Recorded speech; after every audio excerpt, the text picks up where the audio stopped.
When we invest in ourselves, we all shine. Together, we are Black beyond measure.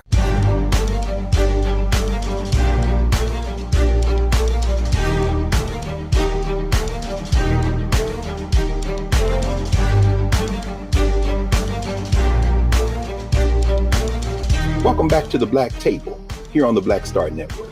I'm your host, Greg Carr, and this is our weekly hour devoted to exploring ideas and subjects of special importance to people of African descent and others fighting to build a better society. Every week we've had some powerful conversations. We've had roundtables, we've had authors, we've had topical subjects that have really pushed us. Today is a day that would not have been possible prior to COVID because there was no Black Table show. But we've been waiting on this monograph that we're going to talk about today, this book, and this author who has a long stretch of work as a master teacher, master administrator, educator extraordinaire for quite some time. We are joined today by Dean Emeritus of the Howard University School of Education, Dr. Leslie Fenwick, Dean Emerita, rather. Let me get my grammar correct. She's professor of ed policy at Howard University, of course. Holds an appointment as Dean in Residence of the American Association for Colleges for Teacher Education. She is a former visiting fellow and visiting scholar at Harvard University. She has worked at every level and in every valence and sector of American education. She was a preschool to K-12 teacher. She's an administrator in public schools, urban and private universities. She's been a faculty member at HBCUs and HWCUs, that will be historically white colleges and universities, worked as a foundation officer, program officer, nonprofit board service. She was also a legislative aide in the legislature of the Ohio Senate, and also a finalist for the United States Secretary of Education in the Biden administration. There are any number of other accolades, and I may mention some of them as I go on. One of the most satisfying ones for me is every time I go to the National Museum of African American History and Culture, I see Dean Fenwick's name because she was on the scholarly committee put together by the great John Hope Franklin himself to design the content for that museum. So we are thrilled to be joined today to discuss her book, Jim Crow's Pink Slip, The Untold Story of Black Principal and Teacher Leadership. We're joined today by Dean Leslie Fenwick. How are you, Dean? Welcome. I'm doing well, Dr. Carr. Thank you. Thank you not only for inviting me, but for doing this show. It's a very important show. As I mentioned to you, colleagues from other universities and across the country have been calling me, quoting you to me. So I'm glad I'm finally before you. Thank you. Well, we're together. And it's so wonderful, Dean, because as we know, even though we both are have been associated for a long time with Howard University, as I told the students at Morehouse one time, there's only one big HBCU with a lot of different locations. I said, I know y'all don't believe that, but I think about the fact that we recruited you, of course, from the Atlanta University Center, and we go all the way back to Ohio State and graduate school where you represented there. And we're going to talk about that in a minute. In fact, let's start there. Jim Crow's Pink Slip. You opened this book so powerfully with an encounter that you had while in graduate school. Could you talk a little bit about what you experienced there and how that led you to this important topic? In fact, I would argue, and I would agree, in fact, with Richard Milner, of course, who was the series editor with the Race and Education series at Harvard Education Press, when he says this is perhaps the most important topic we can have in education. But it started in grad school. Is this what happened? It started in grad school. This book, as you well know, is a long time coming. I was taking a politics of education course when I was a PhD student. I guess part of this message is to our graduate students, particularly our doctoral students, to listen to your own mind and to value your life experiences and have that inform your scholarship. So I was taking a politics of education course as a PhD student, and the faculty member teaching the course decided that we would not begin the course with conversation about Brown, but rather the 1971 decision, the Charlotte-Mecklenburg decision. And I was really looking forward to this course because I believed, even as a doctoral student, that the politics of education was the Brown decision. It is the Brown decision. And I was looking forward to our discussing that. So I was disappointed that we were starting at some other point, which seemed kind of irrelevant. additionally, the faculty member began the class at that time, back in the old days, with a transparency that listed all of these negative statistics about Blacks in education. There was no framing of these statistics. There was no discussion about how these statistics are a symptom rather than a cause. There was no analysis that would lead the class to understand that the statistics that were being shared not only were some erroneous, they really reinforced racist assumptions about Black people, our intellectual capacity, and Black students' ability to achieve academically. And this bothered me. So I said, I'm going to march over to the library and bring back some information and statistics to share with this faculty member so that he would, in the hope that he would reframe the class and also return us to a discussion of Brown. And that experience really deeply affected my orientation toward writing this book. So I march over as a doctoral student to the library, and I'm in the stacks. Again, this is before the internet. This is back, Dr. Carr, when we actually had to go to the library. How about that? A lost art, unfortunately. We need more. We need to return to those stacks. We need to return to the library because guess what, students? Everything isn't on Google. How about or Bing or any other search engine, but that's another story, right, for another day. No, it's a lesson. You dropping jewels along the way. So you're in the stacks. So I'm in the stacks.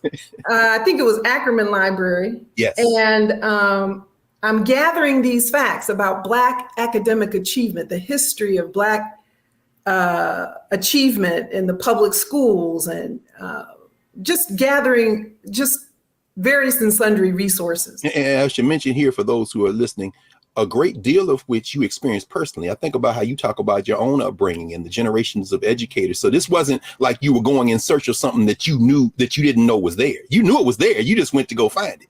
Oh, absolutely. I knew it was there because of my own family experience. My father attending the great Paul Laurence Dunbar High School in Washington, D.C. My mother attending Sumner High School, the great Sumner High School in Kansas City, Kansas. All of their friends whom they met at Meharry and at Howard, who had attended segregated Black schools from Delaware down to Florida over to Mississippi, Arkansas, Texas, et cetera. They all had the same story. Yes. About the exceptional credentials of their Black teachers and principals. Yes. So I'm in the stacks and literally almost pushed out of the stack, one of the shelves, is the Senate hearings about the displacement of Black principals.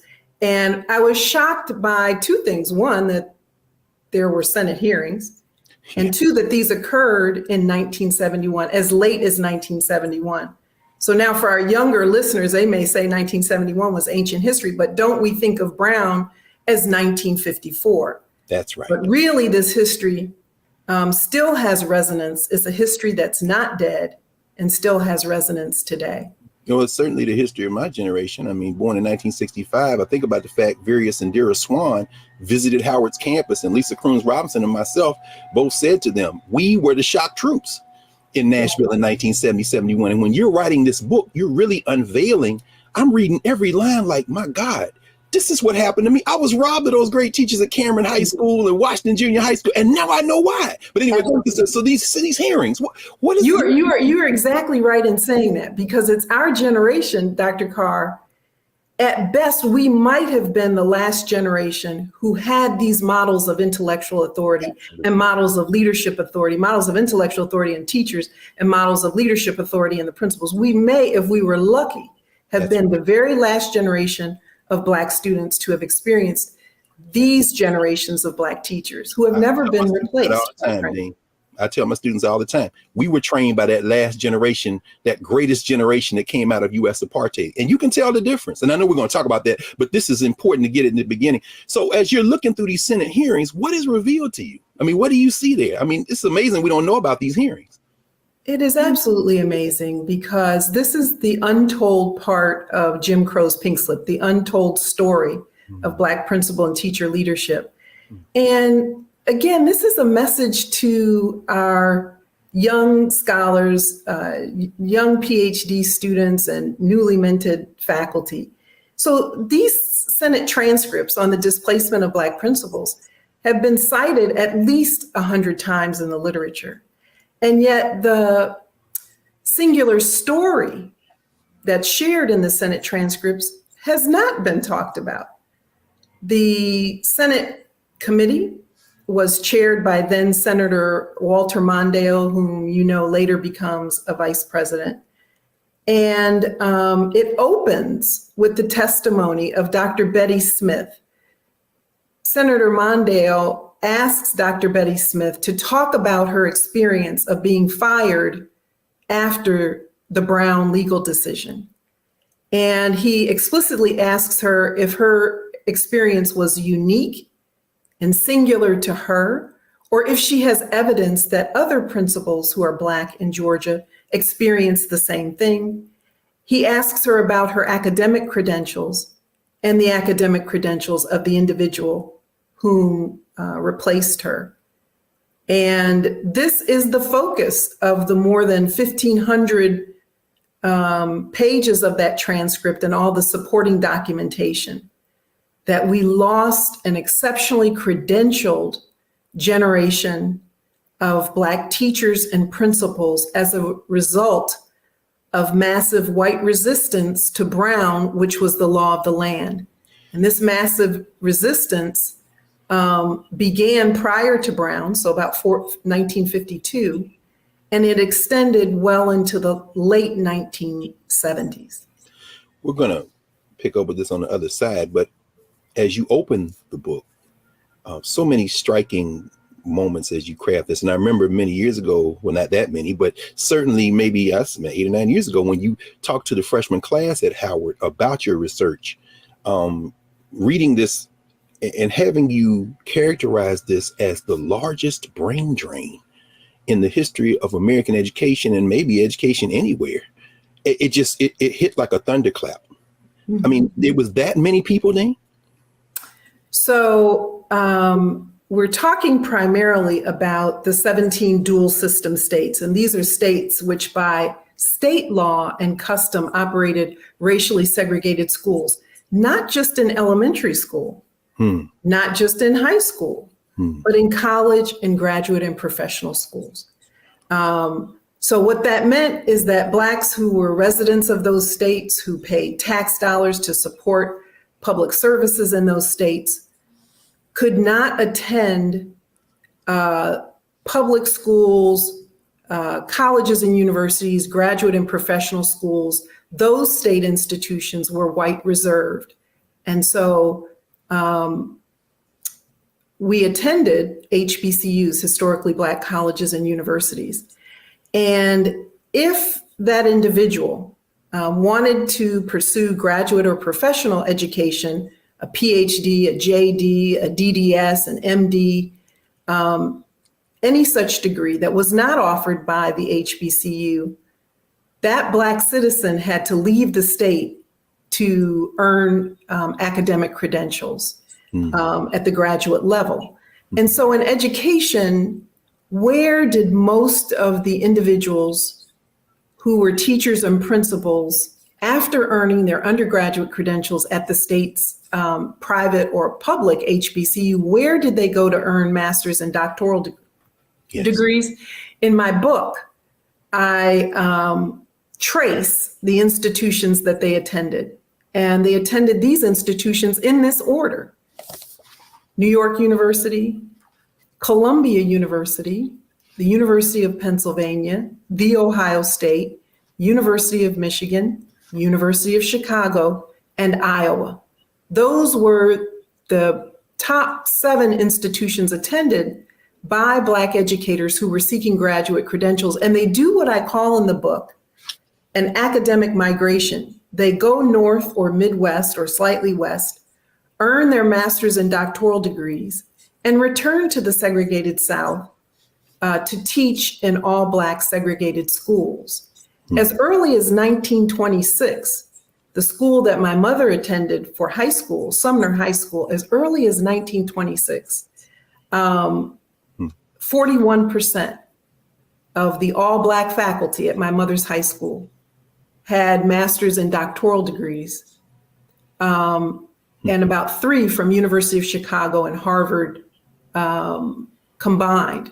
Now, I'm not just telling that last statistic based on a family anecdote. Sure. I found this information through my research and through the Senate hearings. And that was not a fact that was only true of my mother's school. This was broadly true of segregated all Black schools, that despite sometimes dilapidated buildings, despite certain underfunding, despite used books and other curricular materials many times defaced with racial epithets, the teaching force and the leadership force, the teacher and principal workforce was exceptionally credentialed.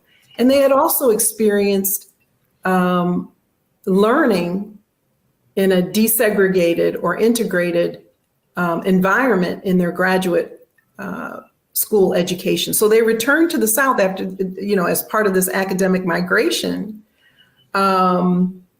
having not only superior academic credentials when compared to their white peers, but also a social experience that their white peers had not had or experienced. Yes. Can we then take a second here just to pause, and we're going to come back in our second block, and I want you to pick up right there, if you will, with us to talk about their social experiences and this return and how important it is for us to not only take note of what happened, but the implications for what this means for us today in terms of when we start thinking about diversity in education and recruiting Black teachers. We'll be back in a moment with Dean Leslie Fenwick discussing her book, Jim Crow's Pink Slip, The Untold Story of Black Principal and Teacher Leadership, here at the Black Table on the Black Star Network.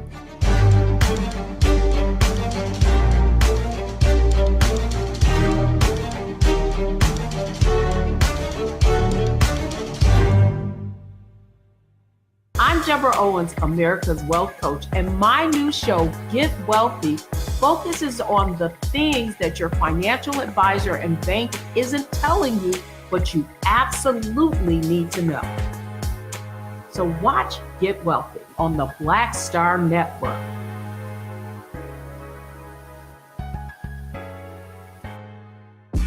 When we invest in ourselves, we're investing in what's next for all of us.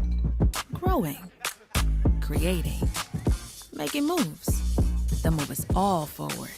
Together, we are Black beyond measure.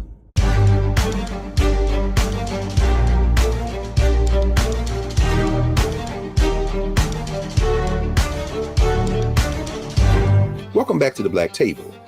We're speaking with Dean Emerita of the Howard University School of Education, Leslie Fenwick, and author of the book, Jim Crow's Pink Slip, The Untold Story of Black Principal and Teacher Leadership.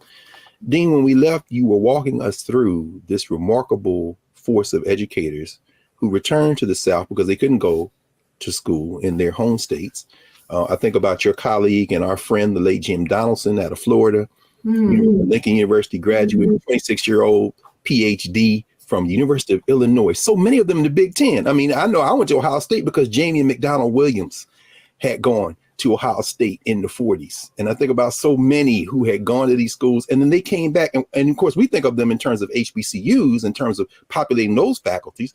But you say they were also elementary and junior high school and high school teachers and principals. So how do they stack up against their white counterparts in the apartheid South and the Jim Crow South?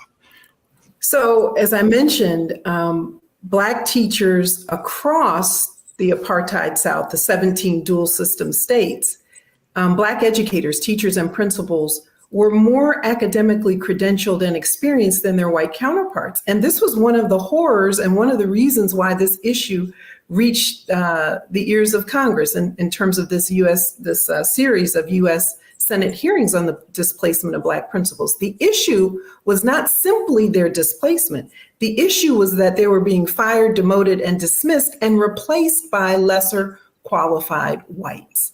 That was the issue. And that is the focus of the Senate hearings, even though no one has written about this particular focus. So, when we talk about credentials and Black people, qualifications and Black people, I don't want to begin the conversation with our most recent Supreme Court justice. I want to go back to 1952 when superintendents and school boards told qualified Black people, credentialed Black people, superiorly credentialed Black people who, against the racial constriction of the times and nearly half a step out of slavery, worked to get exceptional credentials and be effective teachers, and who were still captured by the arc of racism and purged from our US public school system, much to the detriment of all students, particularly Black students, and much to the detriment of the public school system itself. So to put this in kind of numerical perspective. Oh, yeah, please do, yes. For your listening audience. Yes. Prior to 1954 in the 17 dual system states, Black educators comprised 35 to 50% of their state's teaching force or principalship force. So the educator workforce was about 35 to 50% Black. Today, out of the nation's 3.2 million teachers, less than 7% are Black. About 11% of the nation's 90,000 principals are Black, and less than 3% of the nation's 13,800 superintendents are Black. And here's something that's quite interesting. Then as now, Black educators are the nation's most academically credentialed educator. Black principals and teachers are more likely to hold a master's and doctoral degree as one indication of quality than their white peers. And yet we're tremendously underrepresented in the ranks of school leadership at the superintendent level, which controls budget and policies for school districts, and at the principalship level that controls the implementation of curriculum and the selection of the teaching force. Dean, could we take a second there and have you walk us through a couple of things? Number one, the techniques that were used to destroy that pipeline, which admittedly was put together because we were in Jim Crow, but nevertheless produced this high quality group of teachers. You know, you write about people being called incompetent, which is utterly absurd. Principals being taken out of their buildings, and when they're closing the building, if they open the building, they put a less qualified white principal and make them the assistant principal, or they promote them. It looks like a promotion, but you're trying to get rid of them. You talk about these two types of educators, either the people who can go along or the radicals. Let's get them out of the building. But, you know, as you're describing this, so that's one thing. Hopefully you can walk us through. And also, in terms of how they fought back, you tell the story of a group, all these groups, but the American Teachers Association. It's cost me a lot of money over the years to get the histories of the state level associations that the National Education Association paid for them to write those state histories. But in reading them, I almost get furious because these were real people. These are the heroes of education, these teachers and principals in Arkansas and North Carolina. And you write about, of course, Georgia. Could you talk a little bit about how they got these teachers out of the pipeline and what these teachers did to fight back, to try to hold on, these teachers and principals? So, you know, while I'm writing the book, I'm thinking that the genius men, and it was all men at the time in terms of the legal strategy, Thurgood Marshall and all of those men. Thurgood Marshall is an NAACP attorney. He later becomes our first African-American Supreme Court justice. I think our grad, HBCU grad, and you can correct me if I'm wrong, but I think that his record of successfully defending 21 out of 31 cases before the Supreme Court has not been beaten. So no. he's still, you know, HBCU trained. No question. And still his record stands in 2022. Okay. So I'm thinking, as I'm reading all of this, all of my research that goes into the book, that Thurgood Marshall and others must know, because they're litigating all the cases in the South that precede Brown and that comprise Brown, that they must know that if Brown is successful, that given the racial customs, strictures, and just base violent racism of these states, that Black educators' jobs would be at risk. And yet I wasn't reading anything in the Senate hearing that said that. And so I call, and this speaks to Howard University and our wonderful resources in Moreland Spingarn. Yes. I call Joellen Bashir, and I hope she hears this on your show, Dr. Carr. Yes. And I'm dean at the time, so I'm trying to be dean and conduct this research and not have the two priorities conflict, but they do, because the deanship is consuming. Well, let me just pause here and put another name in the mix, because you follow in the arc of and are clearly built out of the same stuff as the great Charles Thompson, the editor of the Journal of Negro Education. So, I mean, somehow you make that happen. You're an example of this magic you're writing about. I wanted to channel him when I became dean. So so I call Ms. Bashir, Joellen Bashir, and I tell her my quandary. I said, I had not had other conversations with her about the book. Mm-hmm. But I tell her my quandary. I said, I think that Thurgood Marshall would know about this, or others would know that this was a prospect, that this might happen, that if Brown is successful, Black educators will lose their job. And she says, well, Dean Fenwick, normally we would invite you to come and review the resources that we have here at Moreland Spingarn and do a little sleuthing on your own to see if you can find the answer to that question. But given your responsibilities as dean, and she was very complimentary of me, I will see what I can find for you. So this was a special favor. Wow. And that was the end of that conversation. I would say flash forward 3 weeks later, maybe 4 weeks later, at home, I get a brown envelope addressed to me. I open it, and Joellen Bashir, the Moreland Spingarn archivist and librarian, has copied all of these materials. And one of the things she sent me was a memorandum that Thurgood Marshall had written.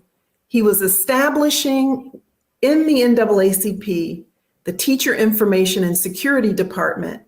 And the role of that department was to collect financial resources, because they knew as early as 1952 that if Brown was successful, Black educators were going to lose their jobs, Black teachers and principals, and that they would need financial resources to litigate those cases. And so I credit Joellen Bashir with answering my question and providing me evidence for that.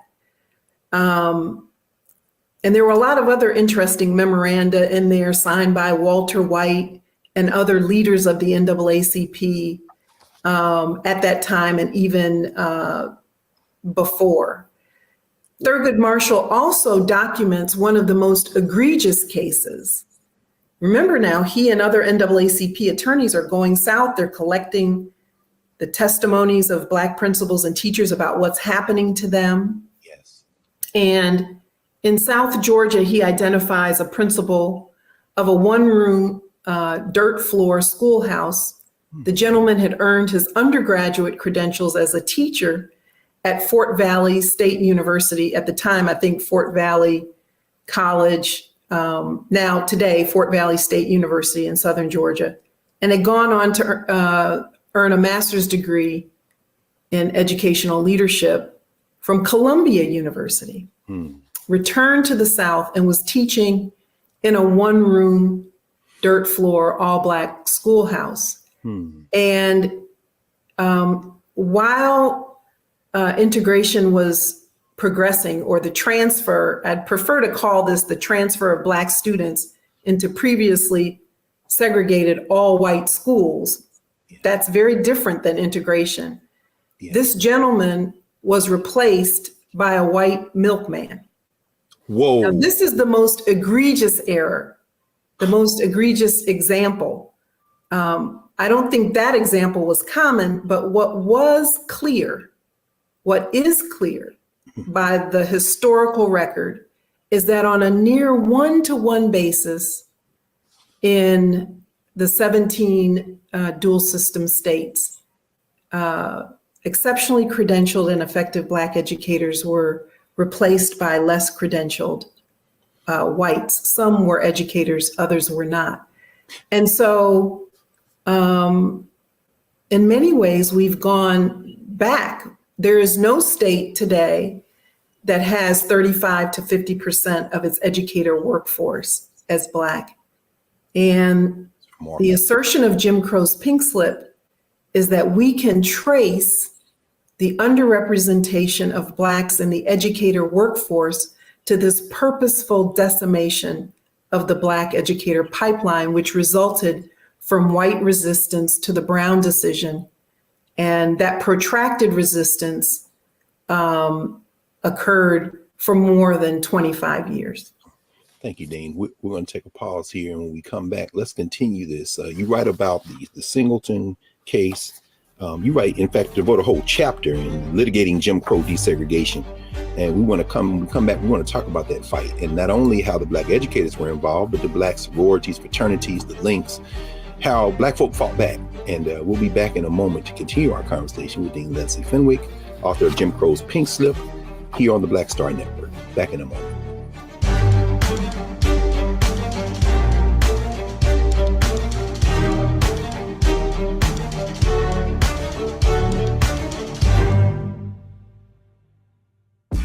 When we invest in ourselves, we're investing in what's next for all of us. Growing, creating, making moves that move us all forward. Together, we are Black beyond measure. Hi, I'm Dr. Jackie Hood Martin, and I have a question for you. Ever feel as if your life is teetering and the weight and pressure of the world is consistently on your shoulders? Well, let me tell you, living a balanced life isn't easy. Join me each Tuesday on Black Star Network for A Balanced Life with Dr. Jackie. We'll laugh together, cry together, pull ourselves together, and cheer each other on. So join me for new shows each Tuesday on Black Star Network, A Balanced Life with Dr. Jackie.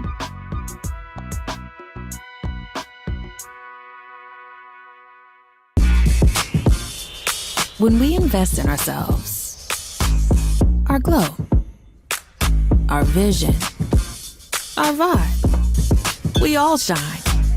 Together, we are Black beyond measure.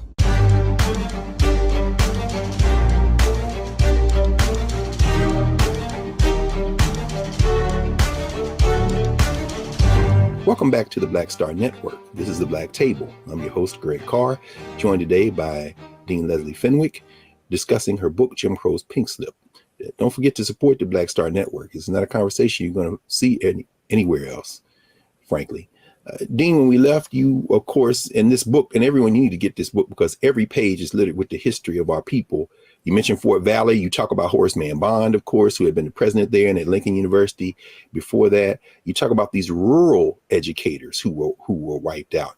And even though that egregious example that you ended last block with may be sort of an outlier, you still talk a lot about how they got these educators out of the school. How you gonna call somebody incompetent who has all these degrees and all this experience, and then the legal challenges, which you write about in the chapter Litigating Jim Crow Desegregation?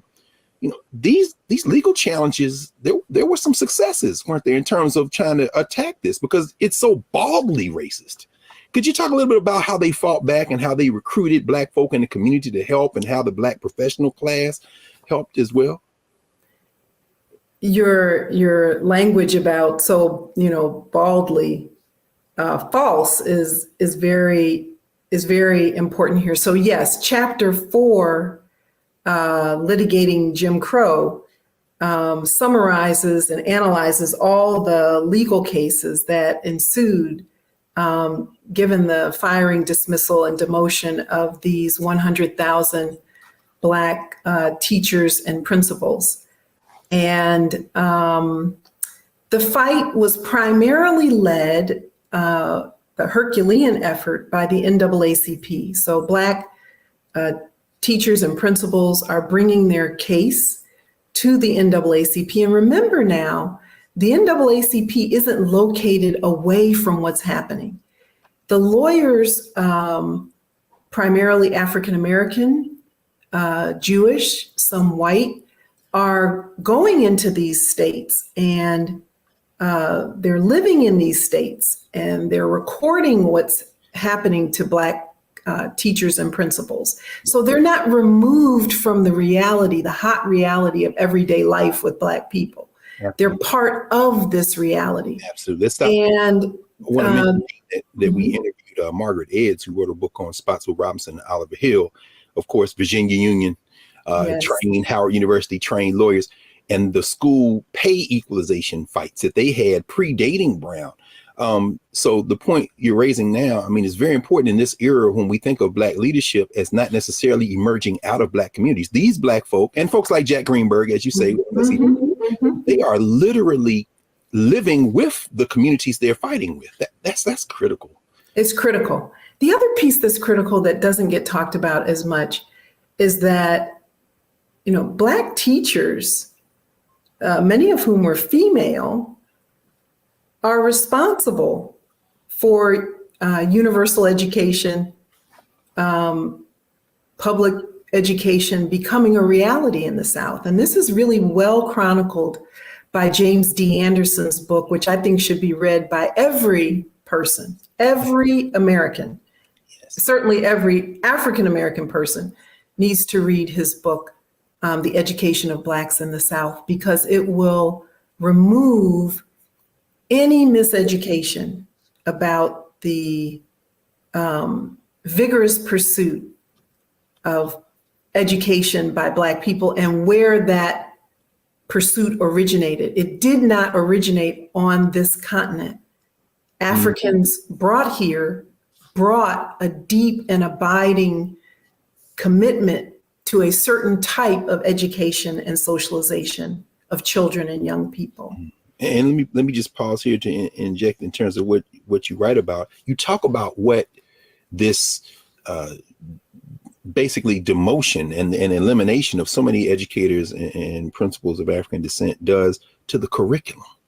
It was very powerful when you wrote about that, and you talk about particularly these Black women who are not only modeling for their young people, but infusing them not only with a curriculum that in many ways is superior to the white schools in terms of the classical Eurocentric curriculum, Latin and Greek, but equally, if not more importantly, the cultural values that they represent. And I love the phrase that you use, cultural elision.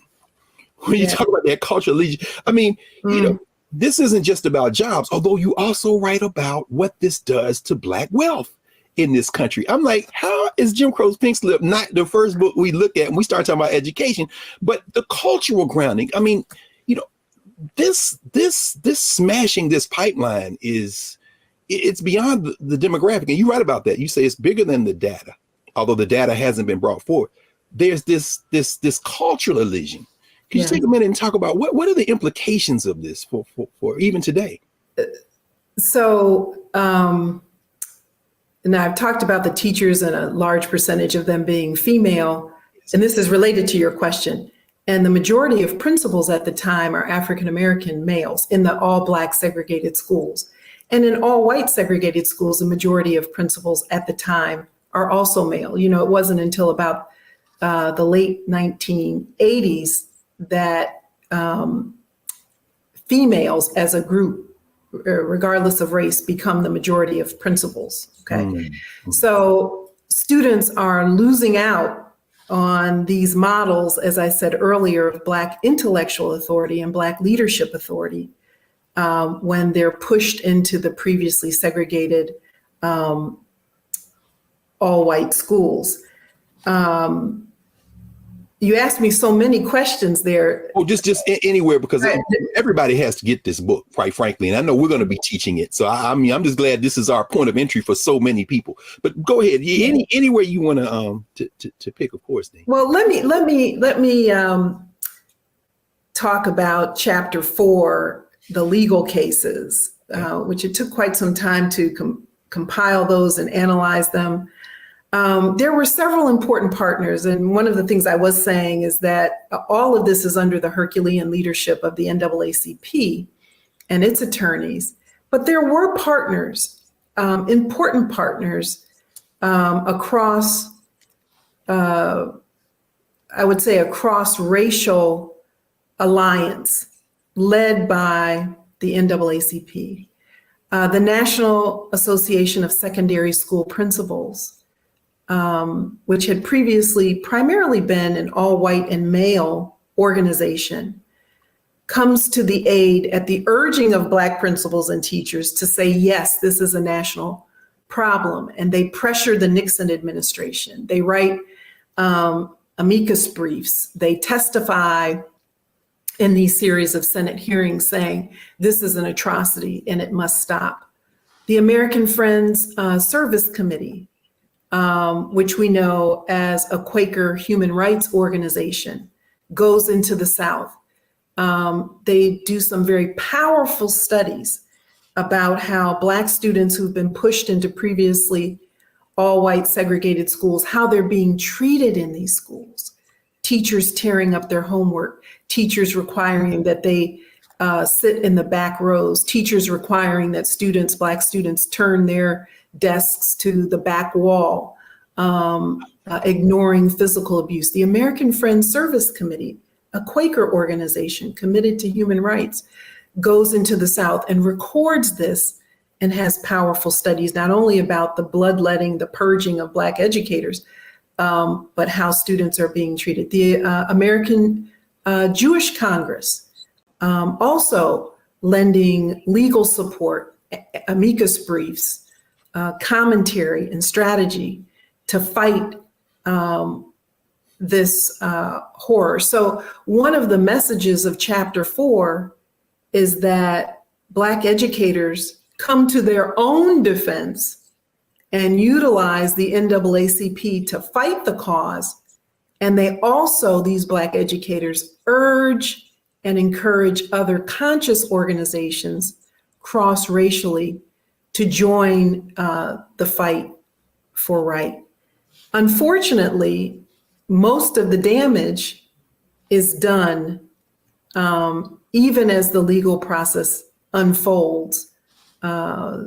Individuals have lost their jobs. And kind of the last thing I'll say in this next few seconds is that the economic impact to the Black community, 100,000 educators fired, dismissed, and demoted, becomes about $1 billion in terms of the cumulative financial impact. That would be about $2.2 billion in today's money. My goodness. That is, I mean, it's stunning. It's stunning to hear and to certainly see assembled. So let's pick up with this then our last segment when we come back from our break with your recommendations, because you certainly end the book with a forceful set of 9 recommendations on what can be done. What can be done in this situation when we face this huge brain drain and the implications that it's had right through today. So when we come back with Dean Fenwick, we will end our discussion for now, pause it, of Jim Crow's Pink Slip here on the Black Star Network with the Black Table. Back in a moment.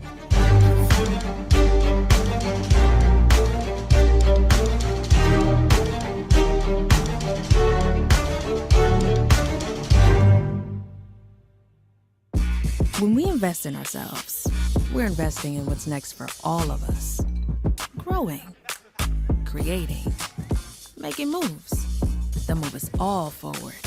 Together, we are Black beyond measure. When you talk about Blackness and what happens in Black culture, we're about covering these things that matter to us, speaking to our issues and concerns. This is a genuine people-powered movement. There's a lot of stuff that we're not getting. You get it, and you spread the word. We wish to plead our own cause. Too long have others spoken for us. We cannot tell our own story if we can't pay for it. This is about covering us. Invest in Black-owned media. Your dollars matter. We don't have to keep asking them to cover our stuff. So please support us in what we do, folks. We want to hit 2,000 people, $50 this month, raise $100,000. We're behind 100,000, so we want to hit that. Y'all money makes this possible. Check some money orders. Go to P.O. Box 57196, Washington, D.C. 20037-0196. The Cash App is $RM Unfiltered. PayPal is R Martin Unfiltered. Venmo is RM Unfiltered. Zelle is Roland@RolandSMartin.com. When we invest in ourselves, we all shine. Together, we are Black beyond measure.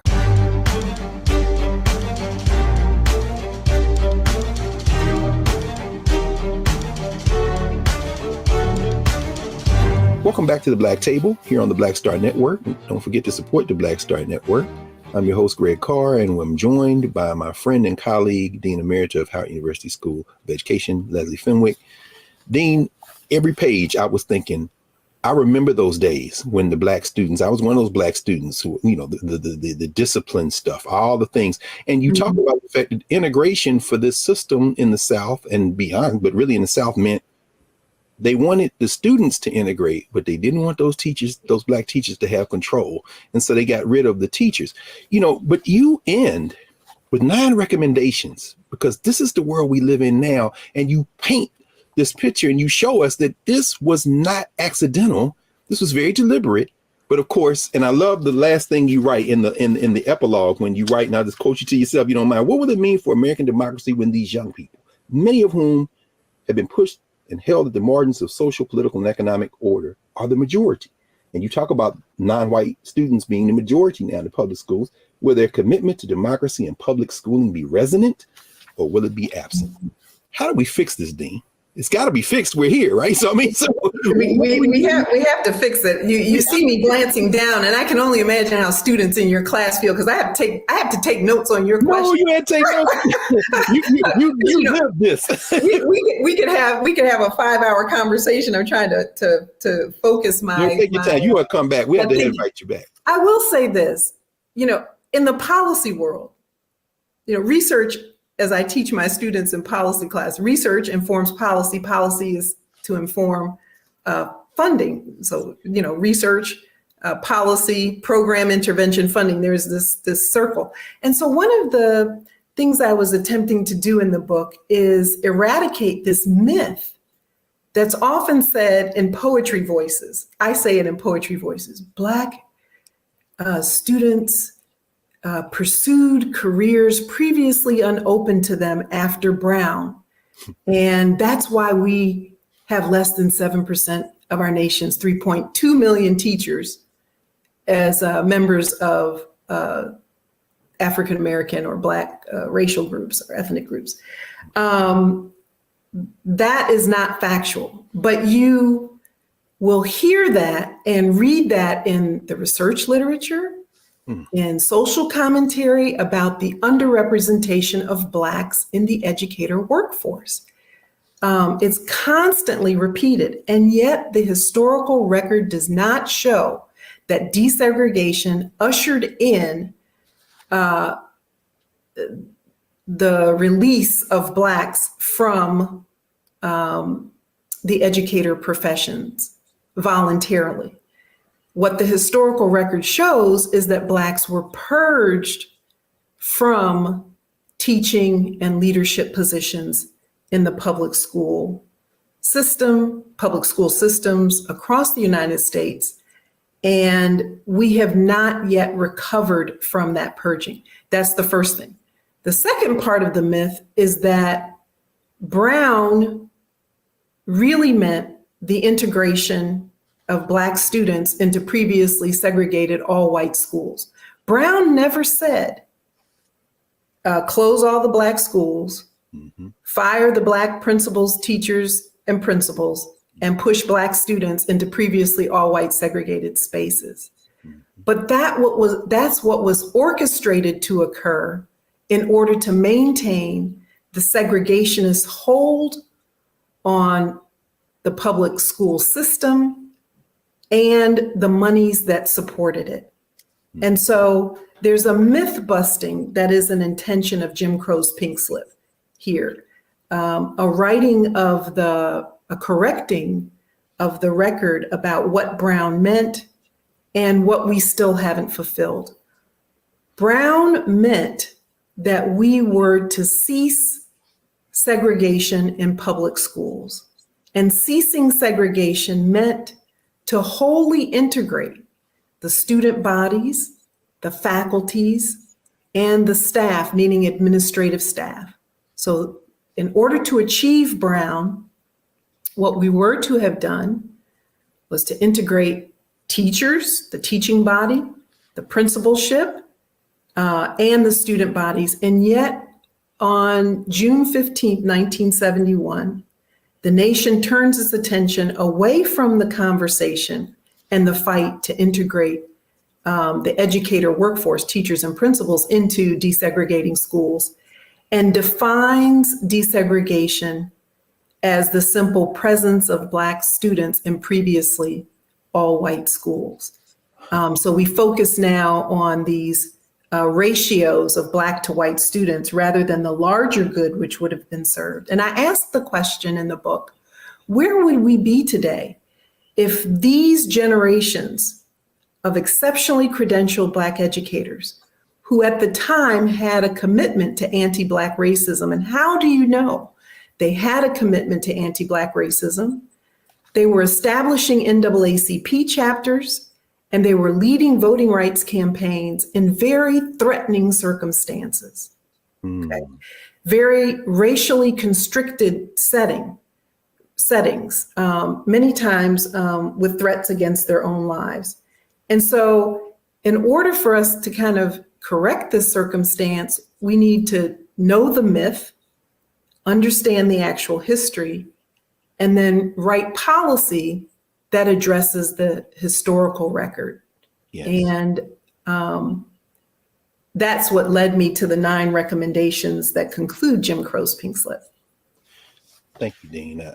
I think we probably need to have a 2-hour segment of the Black Table to even begin to sketch the full range of Jim Crow's Pink Slip. But somehow, in the space of 50 minutes, you were able to give us the broad scope and do some drill downs in terms of some specific examples. This is a truly remarkable book. And as we've been saying since you first shared it with our 18 and 19-year-olds at Howard, your research, we've been waiting, and everyone needs to get Jim Crow's Pink Slip, particularly as it empties into some policy recommendations that can truly perhaps fulfill the promise of this experiment we got drug into against our will, but nevertheless, we're here now, so we better do something about it. So, Dean Fenwick, thank you so much. It's been an honor to have you with us. Dr. Carr, it's a real honor to see you and to be on the Black Table, and I really commend the network for providing scholars and others this kind of outlet for our community and other conscious communities. So thank you. Thank you. Thank you. So we'll be back in a moment. We're going to clear the table and get ready for our next week's segment at the Black Table. Back in a moment.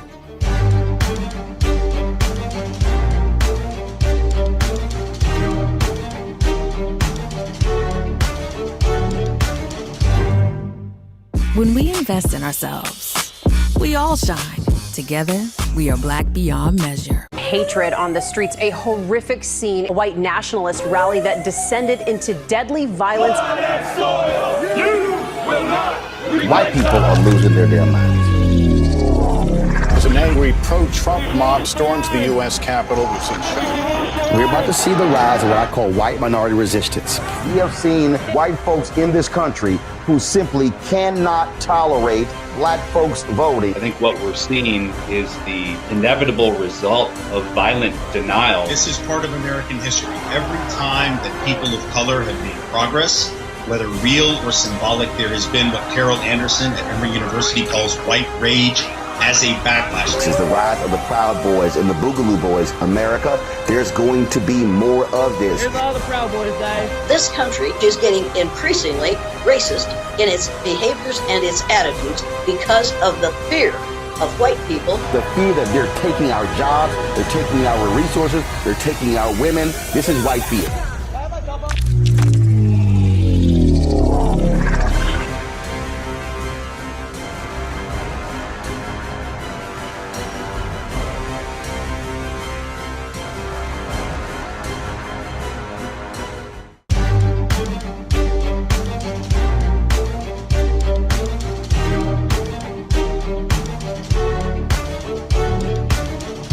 Welcome back to the Black Table. We've been joined for the last hour by Professor Leslie Fenwick, Dean Emerita of the Howard University School of Education, a finalist for the Secretary of Education job in the Biden administration. In fact, she should have gotten that job. She would never say that, but I'm telling y'all right now.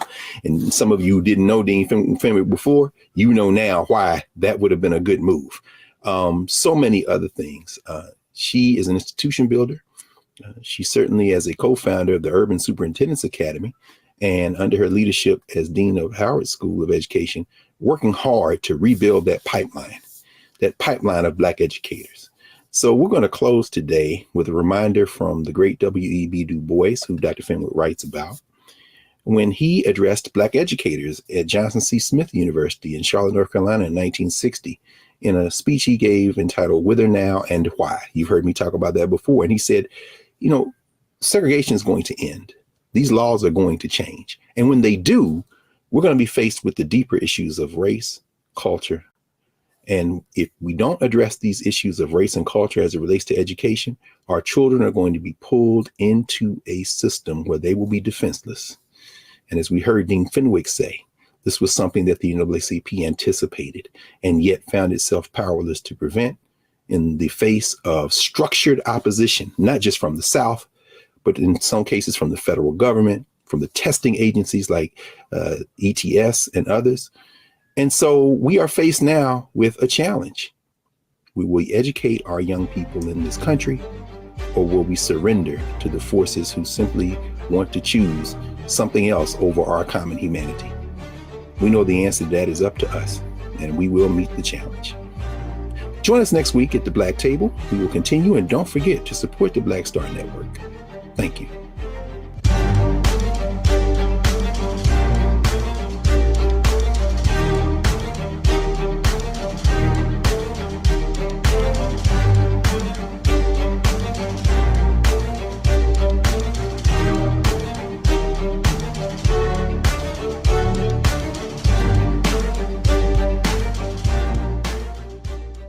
When we invest in ourselves, we all shine. Together, we are Black beyond measure. When you talk about Blackness and what happens in Black culture, we're about covering these things that matter to us, speaking to our issues and concerns. This is a genuine people-powered movement. There's a lot of stuff that we're not getting. You get it, and you spread the word. We wish to plead our own cause. Too long have others spoken for us. We cannot tell our own story if we can't pay for it. This is about covering us. Invest in Black-owned media. Your dollars matter. We don't have to keep asking them to cover our stuff. So please support us in what we do, folks. We want to hit 2,000 people, $50 this month, raise $100,000. We're behind 100,000, so we want to hit that. Y'all money makes this possible. Checks and money orders go to P.O. Box 57196, Washington, D.C. 20037-0196. The Cash App is $RM Unfiltered. PayPal is R Martin Unfiltered. Venmo is RM Unfiltered. Zelle is Roland@RolandSMartin.com.